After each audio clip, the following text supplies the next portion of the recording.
通勤通学中の皆様おはようございます。プクタの世界時事ニュースの時間です。さあ本日はですね、ディズニー実写版塔の上のラプンツェルからの話題になります。先日ですね、このラプンツェル役とフリンライダー役のキャスティングが公式から発表になったんですが、現在ですね、このフリンライダー役の役者さんをめぐりまして、ネットがですね、大論争になっているんですね。これは主に彼がイスラエルを支持しているシオニストなのではないかということで、白雪姫のガルガドットでも見られました。ボイコットが呼びかけられてしまっているというんです。本日は一体何が起きているのか詳しく見ていきたいと思います。この番組は海外のホットな時事ニュースをお届けします。通勤通学のともにちょうどいいチャンネルとなっていますので、ぜひチャンネル登録お願いします。さあそれでは本題です。こちらね、見えておりますが、皆さんまた来ましたよ、あれが。なんとですね、先日、ディズニー公式から発表になりました。実写版塔の上のラプンツェルの主演、これ発表になりましたね。ティーガン・クロフトとマイロ・マンハイム、この両名の名前が発表になったんですが、このフリンライダー役の役者さんをめぐって現在ですね、バックラッシュが起きてしまっているというんです。じゃあまずね、ざっと今回のキャスティングね、どういったものだったのか見ていきたいと思います。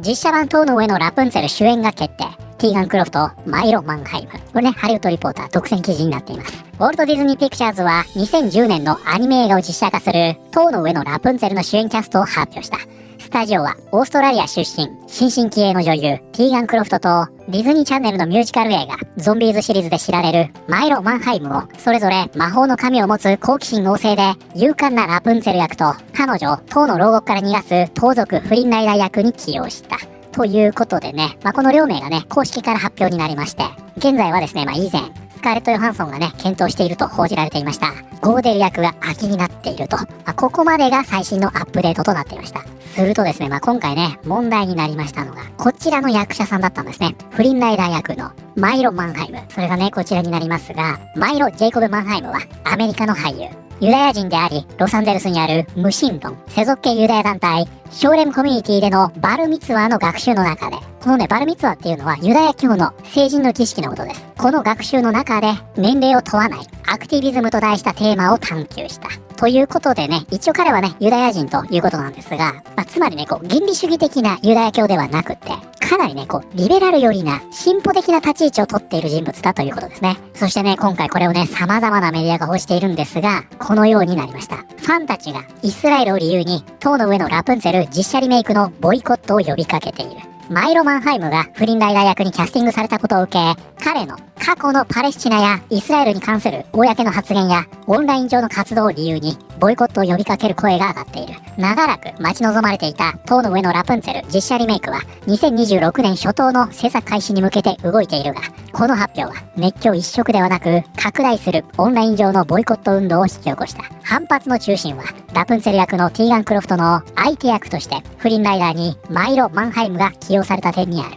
多くのファンがこの配役を歓迎する一方で、ソーシャルメディア上の批判者たちはマンハイムをシオニスト俳優と呼び、キャスティングの決定を政治色の強い論争へと発展させている。ということで今回ですね、こちらにね、見えております。フリンライダー役として発表されましたマイロ・マンハイムがシオニストのレッテルを貼られ、現在ですね、ネットで壮絶に叩かれてしまっているんですね。これにより、実写版塔の上のラプンツェルのボイコットが呼びかけられていると。で、これね、様々なメディアでバックラッシュと報じておりますが、で、このバックラッシュというのはね、以前もキーワードで勉強しました。僕たもよくね、このチャンネルで使いますが、大きなね、反発のことです。なので、ネットのね、こういった記事では主にね、炎上と訳して差し支えないんじゃないかなと思います。反発、そして文脈次第では炎上。これをね、バックラッシュと言います。で、今回のバックラッシュは、ほんとね、もうただの一人や二人が言っているものではありません。実際これね、かなり多く指摘されているんですね。じゃあ実際ね、何がきっかけだったのか、こちらね、トリビューになりますが、これね、一つの投稿が原因だったんですね。10月7日の出来事を受けて、これハマスによるイスラエルの大規模攻撃のことですね。あの日です。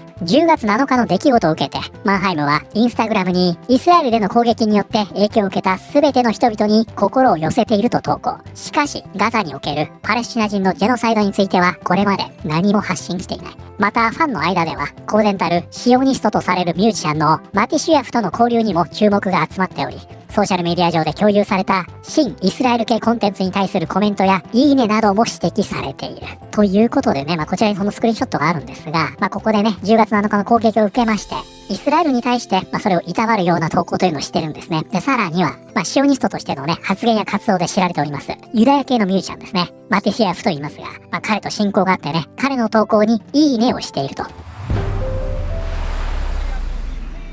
一部のファンはこの論争が反体制的で庶民の側に立つ人物として描かれることの多いフリンライダーの精神と相反すると主張している。フリンライダーなら絶対にありえないといったフレーズを使った拡散された投稿では、このキャスティングがキャラクターのアイデンティティや映画のメッセージを損なっていると訴えている。フリンライダーはシオニストであってはいけないんだと。そしてね、やはり多くの人が想像するのはこれですよね。これはディズニーにとって初めての論争ではない。塔の上のラプンツェルのボイコットは多くの人々から2025年の実写版白雪姫をめぐる PR 惨事の続編とみなされている。ということでメインキャラクターを演じる役者がね、シオニストとして批判されるというのはもう皆さんご存知、もう昨年ですね、実写版白雪姫でも大きな注目を集めました。それがね、こちらで記事になっていますが、複数のアラブ系団体がディズニーの最新作白雪姫のボイコットを改めて呼びかけている。彼らはイスラエル人女優で元イスラエル軍兵士のガルガドットの起用を非難し、ガザへの継続的な攻撃を続けるイスラエルを公然と支持している彼女に反対する運動の一環だとしている。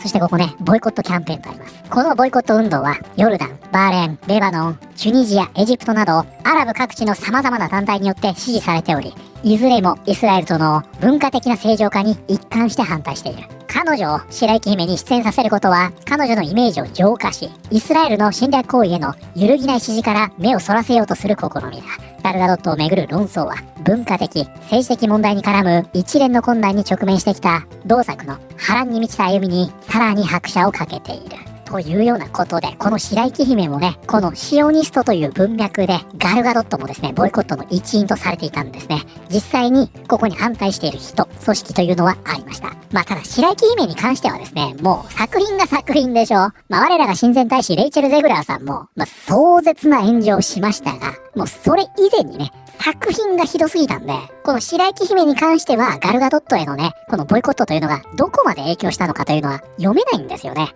わからない。もうね、一番象徴的な歌すら歌わないという、もう本当に意味不明な実写化だったでしょ。正確には歌えなかったんですが、いつか王子様がなんて、あの脚本の中で歌えないでしょ。もう本当ひどい作品でしたよね。ただ今回のね、実写版ラプンツェルに関しては、ラプンツェルが白人になりました。これね、ディズニーアニメの原作通りなんですね。ここはリトル・マーメイドや白雪姫と違うわけですよ。これにより、ディズニーはこれまでの失敗から学んだんだと言っている層と、こちらです。このように相手役にシオニストを配役するというところで、これ白雪姫と同じじゃないか。ディズニーは失敗から何も学んでないんだねと言っている層が、もうはっきりとね、二つに分かれているということです。これはね、すごい興味深い話だと思いますよ。だからね、今回の実写版塔の上のラプンツェルが、本当にね、無難な作りになっていれば、ちゃんとね、自由への扉も歌えますよ。あと、I See the Light。これ輝く未来でしたっけ？これもね、ちゃんと歌えますよ。もし変なことをせずに作った場合はですね、この反シオニスト運動というのが、どれだけこのディズニー映画の興行収入に影響するのかを今回知ることができるということですね。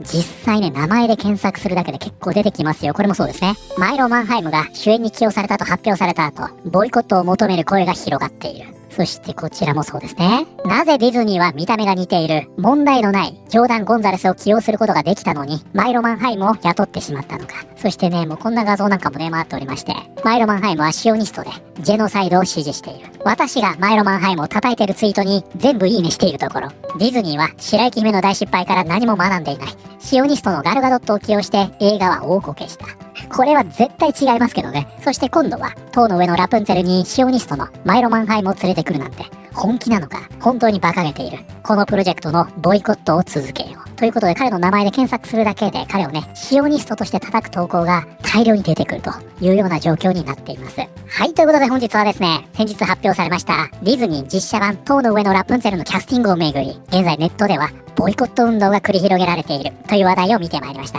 いかがだったでしょうか？どうですか皆さん。正直プクタはね、この文脈で興行収入に大きな影響を及ぼすかというのはちょっと疑問ですね。この配役であればね、変なことをしなければ無難にヒットするんじゃないかなという気はします。ちなみにですね、オリジナルのラプンツェルの声優、マンディ・ムグアもですね、実は同じような叩かれ方をしていました。実はですね、彼女もね、今回と全く同じです。イスラエル側のね、被害者に対して同情を示すような投稿をしまして、ハマスによる攻撃を強く非難する内容というのをシェアしているんですね。にもかかわらず、パレスチナの犠牲者に対しては言及していないじゃないかということで、シオニストというレッテルを貼られまして、これ叩かれてるんですよ。ただその一方でね、このマンディ・ムガというのはもうラプンツェルの象徴ですから、主人公じゃなくても別の役で出してくれという運動があるので、関係ないんじゃないかなっていう気もしますけどね。だからここでね、ディズニーが土地狂って、じゃあバランス取りましょうということで、フリーパレスチナを掲げております。